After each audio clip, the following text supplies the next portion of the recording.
ഏതായാലും കേരളത്തിലെ ഒരു വലിയൊരു വിവാദത്തിന് ഇപ്പോൾ അന്തം വിട്ട അവസാനമായിരിക്കുകയാണ്. മന്ത്രി വീണ ജോർജിനെ ആക്രമിച്ച് വധിക്കാൻ ശ്രമിച്ചു എന്ന് പറഞ്ഞ കേസിൽ ഇപ്പോൾ മന്ത്രി അവസാനം പറഞ്ഞിരിക്കുന്നത് മൊഴി കൊടുത്തു 2 ദിവസം മുമ്പ്. അത് അനുസരിച്ചാണെങ്കിൽ ഉന്തും തള്ളിയേ ഉണ്ടായിട്ടുള്ളൂ. പെടലി എന്നാലും പെടലി എന്നുള്ള ആ പേര് ഒഴിവാകത്തില്ല. ഉളുക്കുമന്ത്രി എന്നുള്ള പേര് അവരുടെ ജീവിതകാലം മുഴുവൻ വീണ് കഴിഞ്ഞു. ഈ കൂടെ പോയ സെക്യൂരിറ്റി, അതായത് അവരെ ഗൺമാൻ പറഞ്ഞത് എന്താണെന്നറിയാം, കഴുത്ത് മാരകമായ ആയുധം കൊണ്ടുവന്നു, മാരകായുധം ഉപയോഗിച്ചുകൊണ്ട് കഴുത്തിൽ കുത്തിയെന്നൊക്കെയാണ് പറയുന്നത്, മുറി ഉണ്ടാക്കിയെന്നൊക്കെയാണ്. അതിലൊക്കെ ഭംഗിയായിട്ട് പറഞ്ഞത് ഇയാൾ തന്നെയാണ്, നമ്മുടെ എം പി ജയരാജൻ ഗോവിന്ദനോ എം പി ഗോവിന്ദൻ പറഞ്ഞത് അവരുടെ കൈ പിടിച്ച് തിരിച്ചു, പെടലി പിടിച്ച് ഓടിച്ചു, അതിമൃഗീയമായിട്ട് കൊലപ്പെടുത്താൻ ശ്രമിച്ചു എന്നാണ് പറഞ്ഞത്. പണ്ട് മുഖ്യമന്ത്രിയെ വിമാനത്തിൽ വെച്ച് കൊല്ലാൻ ശ്രമിച്ചെന്ന് പറയുന്നതിൻ്റെ തനിയാവർത്തനമാണ്. അപ്പോൾ ഇന്നൊരു വളരെ ശ്രദ്ധേയമായ ഒരു വാർത്ത ഞാൻ കണ്ടു, പത്രത്തിൽ മനോരമയിലാണെന്ന് തോന്നുന്നു. എല്ലാ മന്ത്രിമാരുടെ ഓഫീസിൽ നിന്ന് സാധനം കൂടും കിടക്കുക എടുത്ത് എല്ലാവരും പോവുക, അവർക്ക് മനസ്സിലായി. അപ്പം 2 കാരണങ്ങളാണ്. ഒന്ന്, തുടർഭരണം കിട്ടില്ല എന്നൊരു കാരണം. ഇനി അഥവാ തുടർഭരണം കിട്ടിയാലും ഈ ഓഫീസിൽ മന്ത്രി ആയിരിക്കില്ല എന്ന ഒരു ഇതും. അപ്പോൾ എന്തായാലും ഉള്ള കൂടും കൊടുക്കാൻ പെറുക്കി എല്ലാവരും സ്ഥലം വിടുകയാണ്. മന്ത്രിമാരാരും അവരുടെ ഓഫീസുകളിൽ എത്തുന്നില്ല. തൽക്കാലം അവരെത്തേണ്ട കാര്യമില്ല, കാവൽ മന്ത്രിമാരാണ്. പക്ഷേ ഒരുപാട് സംഭവങ്ങൾ കേരളത്തിൽ നടക്കുന്നുണ്ട്, ഒരുപാട് സംഭവങ്ങൾ നടക്കുന്നുണ്ട്. അപ്പോൾ വീണ ജോർജിനെ സംബന്ധിച്ചിടത്തോളം തികച്ചും അനാവശ്യമായ ഒരൊറ്റ വിവാദമാണ് ഇത്തവണ അവരുടെ പരാജയത്തിന് വഴി തെളിക്കാനുള്ള മുഖ്യ കാരണം. അവർ പരാജയപ്പെട്ടോ ജയിച്ചോ എന്നുള്ളത് വോട്ടെണ്ണുമ്പോഴേ നമ്പറേ അറിയത്തുള്ളൂ. എന്തായാലും അവർക്ക് വലിയ പരാജയം തന്നെ നേരിടേണ്ടി വരുമെന്നാണ് നമ്മുടെയൊക്കെ സർവേകളിൽ നിന്ന് നമുക്ക്. LDF വലിയ തിരിച്ചടി ഉണ്ടാക്കിയത് ഇവർ നടത്തിയ ഈ നാടകം വലിയ തോതിലുള്ള തിരിച്ചടിയാണ്. കാരണം പണ്ടൊക്കെ നമുക്ക് കള്ളം പറയാമായിരുന്നു. പണ്ട് നമ്മുടെ മുഖ്യമന്ത്രിയായിരുന്ന കെ കരുണാകരൻ പല കാര്യങ്ങളും പറഞ്ഞതിന് ശേഷം നിഷേധിക്കുമായിരുന്നു. വാർത്ത വളച്ചൊടിച്ചാണെന്ന് പറയും. അപ്പോൾ അദ്ദേഹം സ്ഥിരമായിട്ട് പറഞ്ഞിട്ട് ആര് പറഞ്ഞു, എപ്പോൾ പറഞ്ഞു, ഞാൻ അങ്ങനെ പറഞ്ഞിട്ടില്ല എന്ന് മാത്രമേ പുള്ളി പറയത്തുള്ളൂ. പക്ഷേ പുള്ളിക്ക് ഒരു അബദ്ധം പറ്റി ഒരു തവണ. ഈ ഏഷ്യാനെറ്റ് ഒക്കെ വന്ന സമയമാണ്. ഏഷ്യാനെറ്റ് ഒക്കെ വന്ന സമയത്ത് ആ സമയത്ത് ഈ വീഡിയോ കവറേജ് തുടങ്ങി, വാർത്തകൾക്ക് വീഡിയോ കവറേജ് തുടങ്ങി. അപ്പോൾ എന്ത് ചെയ്യുമെന്ന് ചോദിച്ചാൽ ഇവരെല്ലാം ഈ കവർ ചെയ്തത് മാത്രം ആർക്കൈവിലാക്കി വെക്കുമല്ലോ. ഇദ്ദേഹം ഇങ്ങനെ എന്തോ ഒന്ന് നിഷേധിച്ചു. അപ്പോൾ അന്ന് കരുണാകരൻ പറഞ്ഞ ഇതാണെന്നും പറഞ്ഞ് ഈ സാധനം എടുത്ത് വെച്ചു, അവരെടുത്ത് വെച്ചു. ഇത് വെച്ച് കഴിഞ്ഞപ്പോൾ കരുണാകരന് പിന്നെ ഒരു രക്ഷയില്ല.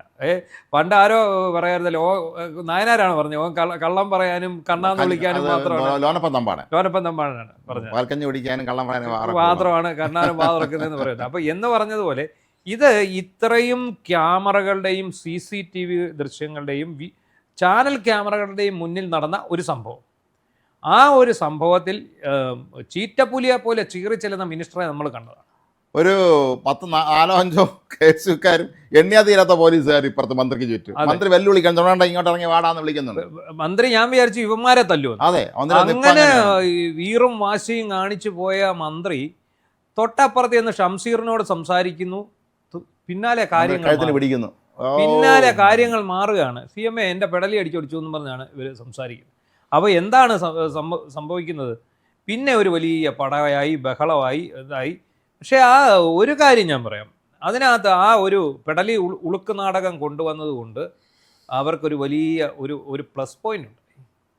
അതായത് ഈ കോൺഗ്രസ് എന്ന് പറയുന്ന പ്രതിപക്ഷത്തിൻ്റെ ഭാഗത്തുനിന്ന് യാതൊരുവിധ പ്രതിഷേധങ്ങളും ഇല്ലായിരിക്കുന്ന സമയത്താണ് യൂത്ത് കോൺഗ്രസും KSUക്കാർ പിള്ളേരും ഇവർക്കെതിരെ പ്രക്ഷോഭവുമായിട്ട് രംഗത്ത് വരുന്നു. മാത്രമല്ല ഇവർ അങ്ങോട്ട് കയറി കോൺഗ്രസിന്റെ ഓഫീസ് ആക്രമിക്കാനും തുടങ്ങി. ഈ ദിവസം മന്ത്രിയെ കൊല്ലാൻ നോക്കിയെന്ന് പറഞ്ഞു. അതങ്ങ് പോട്ടെ, അതിൽ മന്ത്രിയെ ആക്രമിക്കാൻ ശ്രമിച്ച ഒരു പയ്യന്റെ വീടിന് ബോംബെറിഞ്ഞില്ലേ? അതെ, ഒരു ബോംബെറിഞ്ഞു.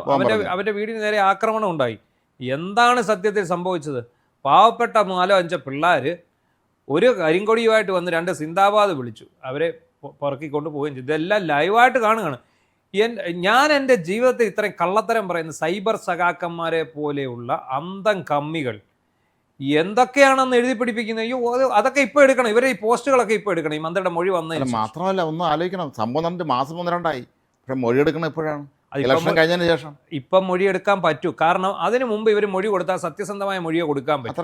കാരണം അവരുടെ ദേഹത്ത് ശാരീരികമായിട്ട് ക്ഷതങ്ങളില്ല, അവർക്ക് ശാരീരിക പ്രശ്നങ്ങളില്ല, അവർക്ക് യാതൊരു വിഷയമില്ല. അവർ പിന്നെ ICUവിൽ നേഴ്സുമാർക്കൊപ്പം സെൽഫി എടുത്ത് കളിക്കുകയായിരുന്നു. മാത്രമല്ല ICU കിടന്നാൾ രാത്രി കാറിൽ കയറി നേരെ വണ്ടി വിട്ട് പത്തനംതിട്ട പോകും. ദീർഘദൂരമായിട്ട് പോരുകയും ആദ്യമായിരിക്കും ICU കിടന്നാൾ ചാടിയാണ് രാത്രി ഇത്രയും കിലോമീറ്റർ. എന്നിട്ട് ഒരു ഭർത്താവിൻ്റെ വേറൊരു നാടകം, എൻ്റെ ഭാര്യ ഇതുകൂടി മത്സരിക്കുന്നില്ല, എൻ്റെ കുഞ്ഞുങ്ങൾക്ക് അമ്മയുടെ സ്നേഹവും കരുതലും കിട്ടുന്നില്ല എന്ന് പറഞ്ഞ് അങ്ങനെ പറഞ്ഞ ആ ഭർത്താവ് തന്നെയാണ് പിന്നീട് എന്താണ് പറയുന്നത്, ഇവരെ വിജയിപ്പിക്കാനായിട്ട് ഇപ്പോൾ ആഞ്ഞു പിടിച്ച് രംഗത്തിറങ്ങി പല മാധ്യമങ്ങളെയും രഹസ്യമായി സമീപിച്ചു.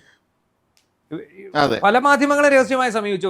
പിന്നെ ഇടനിലക്കാർ മുഖേന രഹസ്യമായി സമീപിച്ച് ഇവരെ വിജയിപ്പിക്കാൻ തക്ക രീതിയിൽ സഹായിക്കണമെന്ന് ആവശ്യപ്പെട്ടു.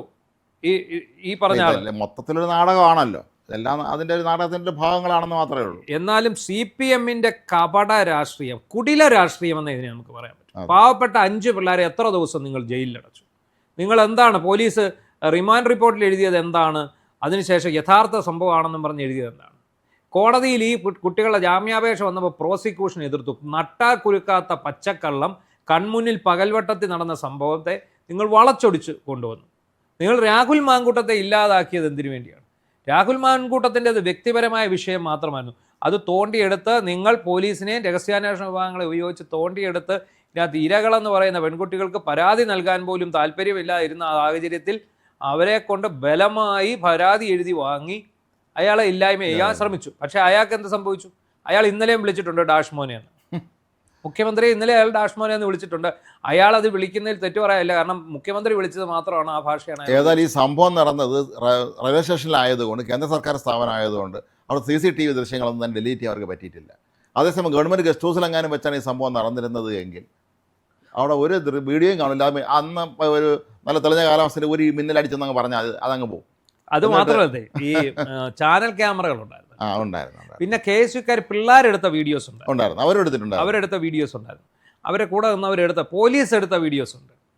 ഇത്രയൊക്കെ ഉണ്ടായിരുന്നിട്ടും ഇത്രയൊക്കെ തത്സമയം കാഴ്ച വെച്ചിട്ടുമാണ് ആദ്യം തന്നെ കയ്യിലൊരു ചെറിയ മുറിവൊക്കെ കാണിച്ചു കഴിഞ്ഞപ്പോഴത്തേക്ക് അവർ പ്രതിരോധിച്ചു. KSUക്കാർ കാരണം 2 ആഴ്ച മുമ്പ് മന്ത്രി നടക്കുമ്പോഴും അവരുടെ കയ്യിൽ ഈ മുറിവുണ്ട്. ഈ മുറിവ് പോലൊരുപാടുണ്ട്. അപ്പോൾ എന്താണെങ്കിലും പകൽ വെളിച്ചത്തിൽ കള്ളം പറഞ്ഞ് ആടിനെ പട്ടിയാക്കാൻ ഇത്രയും നെറികെട്ട, ഇത്രയും നാണം കെട്ട ഒരു വർഗം വേറെ ഇല്ല. മാത്രമല്ല ഈ മന്ത്രി മുൻ മാധ്യമപ്രവർത്തകയാണ് എന്നുള്ള നമ്മൾ പ്രത്യേകം ഓർക്കേണ്ടതുണ്ട്. എന്ത് പിണറായിയുടെ ഭാഷ തന്നെ കടമെടുക്കുക, എന്ത് ചെറ്റത്തരവും ഇവർ കാണിക്കും. ഇത്രയും കാണിക്കുന്ന ഈ ചെറ്റത്തരം എന്ന് പറയുന്നത്, അതിനെ നമ്മൾ ചെറ്റത്തരം എന്നാണ്, അതിനെയൊക്കെയാണ് നമ്മൾ ചെറ്റത്തരം. ഇവരെ തുറന്ന് കാണിക്കുന്ന കാര്യത്തിൽ ഇവിടുത്തെ പ്രതിപക്ഷം വൻ പരാജയം ആയതുകൊണ്ട് അങ്ങനെയൊന്നും സംഭവിക്കില്ലെന്ന് മാത്രമേ ഉള്ളൂ. ഇതിപ്പോൾ ആദ്യത്തെ വിഷയമല്ലല്ലോ. വിമാനത്തിൽ വെച്ച് മുഖ്യമന്ത്രിയെ കരിങ്കൊടി കാണിച്ചു, മുഖ്യമന്ത്രിയെ വധിക്കാൻ ശ്രമിച്ചു എന്ന് പറഞ്ഞ് ആ ചെറുപ്പക്കാരനെതിരെ ഇല്ലാത്ത വകുപ്പുകൾ മുഴുവൻ ചുമത്തി കേസെടുത്തു. എന്നിട്ട് ആ കേസ് ഇപ്പോൾ എന്തായി? പിന്നെ അതിനുശേഷം എന്താണ്? അതിനുശേഷം വന്ന ഒരു സംഭവമാണിത്. ഇപ്പം കഴിഞ്ഞ ദിവസം ഇതുപോലെ ഈ മുഖ്യമന്ത്രിയുടെ ഗൺമാൻ ഓടി നടന്ന് പിള്ളേരെ തല്ലിയ ഒരുത്തനുണ്ട്. വടി കൊണ്ട് നടന്ന് അടിച്ചാൽ നീ ഭരണം മാറി, നിന്നെ കണ്ടോളാമെന്ന് പറഞ്ഞ് ആരൊക്കെ ഒരു പോസ്റ്റ് ഇട്ടു. കേസങ്ങോട്ട് കേസെടുത്തിട്ടുണ്ട്. ഇതിനകത്ത് വേറൊരു കാര്യം നമ്മൾ ശ്രദ്ധിക്കണം. പ്രതിപക്ഷ നേതാവ് VD സതീശനെതിരെ വളരെ മോശമായ ഭാഷയിൽ ഈ കിണർഗോലുവിൻ്റെ നേതൃത്വത്തിൽ രൂക്ഷമായ സൈബർ ആക്രമണം നടത്തി. അയാളെ നുണേശൻ എന്ന് വിളിക്കുന്നു, അദ്ദേഹത്തിനെതിരെ ഒരു പേജ് സൃഷ്ടിക്കുന്നു.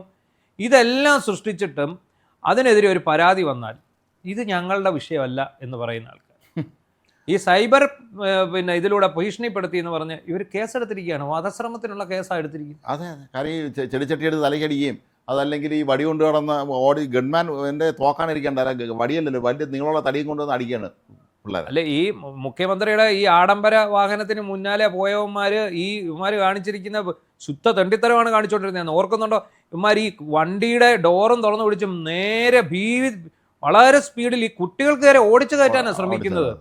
ഇത് ആരാണ്? ഇത് ഈദി അമീനോ അതോ കിങ് ജോങ് ഉന്നോ? എന്താണ് ഇയാൾ ഈ കൂടെ വരുന്ന ആള്? ഇതൊക്കെ ഇതൊന്നും ഒരാൾക്കും മറക്കാൻ കഴിയില്ല. കേരള സമൂഹത്തിന് ഇത് മറക്കാൻ കഴിയില്ല. നമുക്കറിയാം, ഈ പിണറായി ഭരണത്തിന് കീഴിൽ സാധാരണക്കാരനും ഇവിടുത്തെ മറ്റു രാഷ്ട്രീയ പ്രവർത്തകർക്കും നേരിടേണ്ടി വന്ന, പക്ഷേ ഈ കുട്ടികളെയൊക്കെ തന്നെ ഇത്രയും ക്രൂരമായി കൈകാര്യം ചെയ്ത ഈ ഗൺമാനൊക്കെ നാളത്തെ UDF സർക്കാർ നാളെ വരെയാണെങ്കിൽ ചിലപ്പോൾ അവന് പ്രൊമോഷൻ കൊടുക്കുമായിരിക്കും. അതൊക്കെ ചെയ്യും, അതിനൊന്നും ഒരു സംശയമില്ല. അതിനകത്ത് നമ്മളിപ്പോൾ പറയുന്നു ഉള്ള കാര്യമാണെങ്കിൽ ഓക്കെ. ഇവരിങ്ങനൊരു വ്യാജ നറേറ്റീവ് സൃഷ്ടിച്ചത് കാരണം ഈ കുട്ടികൾക്ക് വഴിയിലിറങ്ങി നടക്കാൻ പറ്റാത്ത അവസ്ഥയല്ലേ? ഇനിയിപ്പോൾ കണ്ടോണം, ഇവന്മാർ പ്രതിപക്ഷത്ത് പോകുമ്പോൾ ഇവർ എന്തൊക്കെയാണ് ഇവിടെ കാണിച്ചു കൂട്ടാൻ പോകുന്നതെന്ന് നോക്കണം. അത് എല്ലായ്പ്പോഴും അങ്ങനെയാണല്ലോ. പ്രീ ഡിഗ്രി ബോർഡിനെതിരെ സമരം നടത്തി, അവർക്ക് ഭരണം കിട്ടിയ പ്രീ ഡിഗ്രി ബോർഡ് അവർ നടപ്പിലാക്കി. എല്ലാ കാര്യവും അങ്ങനെയാണല്ലോ. ഞങ്ങൾ പ്രതിപക്ഷത്തിരിക്കുമ്പോൾ ഞങ്ങളൊന്നും അംഗീകരിക്കില്ല, പക്ഷേ ഭരണം കിട്ടുമ്പോൾ ഞങ്ങൾ അതൊക്കെ ചെയ്ത് നടപ്പിലാക്കുമെന്ന വേറെ പേരിട്ടാൽ മതിയല്ലോ, ഒരു പൊളിറ്റിക്കൽ കറക്റ്റ്നെസ് എന്നോ അങ്ങനെയൊക്കെ ചില വാക്ക്, സോഷ്യൽ എഞ്ചിനീയറിങ്, ഇത്ര വാക്കുകളുണ്ട് അവരിൽ. ഈ എന്താണ് സത്യാനന്തര കാലഘട്ടം. കാലഘട്ടം അപ്പോൾ മനുഷ്യന് ഈ പാവപ്പെട്ട കോൺഗ്രസ്സുകാരന്മാർക്ക് ഇങ്ങനത്തെ വാക്കൊന്നും കണ്ടുപിടിക്കാനും പറയാനൊന്നും അറിഞ്ഞും കൂടാ. അതുകൊണ്ട് അവരെ ഭരിക്കുന്ന സമയത്ത് ഇവരങ്ങോട്ട് അഴിഞ്ഞാട് തന്നെ ചെയ്യും, പ്രതിപക്ഷത്തിരിക്കും. ഈ ഒരു മാധ്യമപ്രവർത്തകൻ സാമാന്യ ലോകവിവരമുള്ള ഒരാളുമായിരുന്നു വീണ ജോർജ്. കാരണം മികച്ച ഒരു മാധ്യമപ്രവർത്തകർക്കിടയിൽ അതിൽ സംശയമൊന്നുമില്ല. പക്ഷേ ഇത്രയും അധപ്പതിച്ച ഒരു പാർട്ടിയിലേക്ക് ചെല്ലുമ്പോൾ ഇവരും ഇത്രയ്ക്ക് അധപ്പതിക്കാം? അല്ല, അവിടെ സ്വന്തം തന്നെ വേറെ വഴിയില്ലല്ലോ. എന്താണ് ഈ ഒരു നാടകത്തിന് പിന്നിലുള്ള ഇവരുടെ ചേതോവികാരം? അത് ഇത്രയുള്ള ശ്രദ്ധ തിരിക്കുക എന്നുള്ളതായിരുന്നു. ഇവർ ശ്രദ്ധ തിരിച്ചാണ് ഈ ഇലക്ഷൻ കാലത്ത് കൂടുതൽ ഇല്ലായ്മകൾ, ഇപ്പം ആരോഗ്യവകുപ്പിലെ ഇല്ലായ്മകളെക്കുറിച്ച് ഇപ്പം തന്നെ നമുക്കറിയാം. ആരോഗ്യവകുപ്പിൻ്റെ ഒരു അവസ്ഥ, ശോചനീയാവസ്ഥ. ഏറ്റവും മോശം ആരോഗ്യമന്ത്രി എന്നുള്ള പേര് നേടാൻ വേണ്ടി കെ ശൈലജയും വീണ ജോർജും മത്സരിക്കുകയാണ്. കെ ശൈലജയൊന്നും ഇവിടുത്തെ മികച്ച ആരോഗ്യമന്ത്രിയൊന്നും ആയിരുന്നില്ല. കേരളത്തിലെ ഇന്ത്യൻ സംസ്ഥാനങ്ങളിൽ ഏറ്റവും കൂടുതൽ കോവിഡ് ബാധിച്ച് മരണം നടന്നത് കേരളത്തിലാണ്. മാത്രമല്ല, കോവിഡ് കഴിഞ്ഞ ശേഷമാണ് നമ്മൾ അറിയുന്നത് ഇവർ നടത്തിയ തീവട്ടി കൊള്ളയെ കുറിച്ച്. ഓരോ സാധനം വാങ്ങിച്ചു, PPE കിറ്റ് കൊള്ള, അതുപോലെ ഈ കോവിഡ് ബാധിച്ച് മരിച്ചവരുടെ എണ്ണം ഇവർ പൂഴ്ത്തിവെച്ചു. അവസാനം ഒറിജിനൽ കണക്ക് പുറത്തു വന്നപ്പോൾ ഇന്ത്യൻ സംസ്ഥാനങ്ങളിൽ ഏറ്റവും കൂടുതൽ കോവിഡ് മരണം നടന്നിട്ടുള്ള സംസ്ഥാനം കേരളം. ഭയങ്കര PR വർക്കായിരുന്നു ഇവർക്ക്. എനിക്ക് തോന്നുന്നു അവരെക്കാട്ടി കുറച്ചുകൂടെ ഭേദമാണ് ഈ വീണ ജോർജ് എന്ന് വേണമെങ്കിൽ പറയാം. ഇത് തമ്മിൽ രണ്ടും വെച്ച് നോക്കുകയാണെങ്കിൽ ഏതാണ്ടൊക്കെ ഒരുപോലൊക്കെ തന്നെ ഇരിക്കത്തുള്ളൂ. പക്ഷേ ഇത്തരം ഭരണവീഴ്ച മറയ്ക്കാനും തങ്ങളുടെ അഴിമതി മറയ്ക്കാനും തങ്ങളുടെ കള്ളത്തരങ്ങൾ മറയ്ക്കാനും വേണ്ടി പാവപ്പെട്ട പൊതുജനങ്ങളെയും എതിർ വിഭാഗത്തിൽപ്പെട്ട രാഷ്ട്രീയ പാർട്ടി പ്രതിനിധികളെയും ഒക്കെ കള്ളന്മാരാക്കി ചിത്രീകരിച്ച് അവരെ ഈ സമൂഹത്തിന് മുന്നിലേക്ക് ഇവരെ പാർട്ടി സഖാക്കൾക്ക് കൈകാര്യം ചെയ്യാൻ എറിഞ്ഞുകൊടുത്ത് നിങ്ങൾ എന്താണ് നേടുന്നത്? എന്ത് സന്ദേശമാണ് നിങ്ങൾ സമൂഹത്തിൽ കൊടുക്കുന്നത്? ശരിക്കും പറഞ്ഞാൽ കേരളത്തിലെ ജനങ്ങളെ മുഴുവൻ നിങ്ങൾ വിഡ്ഢികളാക്കുമായിരുന്നു ഈ ഒരൊറ്റ സംഭവത്തിലൂടെ. ആളുടെ മുഴുവൻ മണ്ടന്മാരാക്കുന്ന അല്ല, കേരളത്തിലെ ജനം വിഡ്ഢിയായില്ല. കാരണം എല്ലാവരും ഇത് കണ്ടു. അതിന്റെ ഒരു പ്രതിഫലനം ആറന്മുളയിലെ വോട്ട് ബാലറ്റ് യന്ത്രം എണ്ണുമ്പോൾ നമുക്ക് മനസ്സിലാവും. കാരണം ഉളുക്കുമന്ത്രി എന്ന് പറഞ്ഞിട്ടാണ് അന്ന് ഈ കൊട്ടിക്കലാശത്തിന്റെ അന്ന് എന്ത് ചെയ്യുന്നറിയാം, ഒരു വലിയ ക്രെയിനെ ഒരു വലിയ ഫ്ലക്സ് ചുരുട്ടിക്കൊണ്ടുവന്നു ഇവിടുത്തെ കോൺഗ്രസ്സുകാർ, പത്തനംതിട്ട സെൻട്രൽ ജംഗ്ഷൻ. എന്നിട്ട് ഇത് അഴിച്ചുവിട്ടപ്പോൾ എന്താണെന്നറിയാം, ഉളുക്കുമന്ത്രി. പെടലിക്ക് ഇങ്ങനെ പിടിച്ചോണ്ട് നിൽക്കും. അങ്ങനെ ഒരു പേര് വീണതിൽ നിങ്ങൾ തെല്ലും അതിശയപ്പെടേണ്ട. നിങ്ങൾ അതിനകത്ത് ആരും കലിപ്പിക്കുകയും വേണ്ട. കാരണം ഇമാതിരി കള്ളത്തരം കാണിച്ചു വെച്ച ഒരാൾക്ക് ഇങ്ങനെ ഒരു പേര് സ്ഥിരമായിട്ട് കിടക്കുന്നത് വളരെ നല്ലതാണ്.